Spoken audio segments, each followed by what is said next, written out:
কেন বাবরের নামে করলে শুভেন্দুর সমস্যা কি? বাবরটা কে?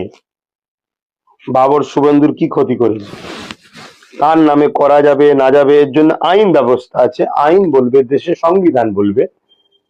শুভেন্দু এক ব্যক্তিগত, তার যদি কাউকে পছন্দ না হয় তাহলে তার নামে করা যাবে না। কি এমন সমস্যা? এটা হচ্ছে, আমরা যতটুকু জানি বাবর ছিল এই দেশের এক সময়, যেমন আজকে মোদি চালাচ্ছে, এর আগে আরো অনেকে চালিয়েছে।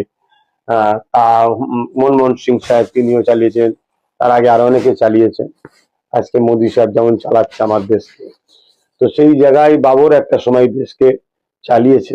তা স্বাধীনতার আগে হিস্ট্রির ব্যাপার, হিস্ট্রিতে ইতিহাসে কি ছিল, সে কেমন ব্যক্তি ছিল, এ বিষয়ে ইতিহাসবিদরা আরো ভালো বলতে পারবে। তবে আমি যতটুকু জানি, সুপ্রিম কোর্ট বা আমাদের দেশের কোনো কোর্টে এমন কোনো আইন ব্যবস্থা নেই যে এর নামে করা যাবে না, ওর নামে করা যাবে না, এমন কিছু কথা নাই। তবে সেই জায়গায় শুভেন্দু অধিকারীর সমস্যাটা কি, কেন করা যাবে না, সেটা কি কোনো খোলাসা করেছে? সেটা করা দরকার। এবং শেখ যদি ইতিহাস সম্বন্ধে কিছু বলে, ইতিহাস সম্বন্ধে তার কতটা যোগ্যতা আছে? ইতিহাসবিদ তিনি নাকি, তিনি ইতিহাস জানে? তো সেই বিষয়টা খোলাসা করা দরকার।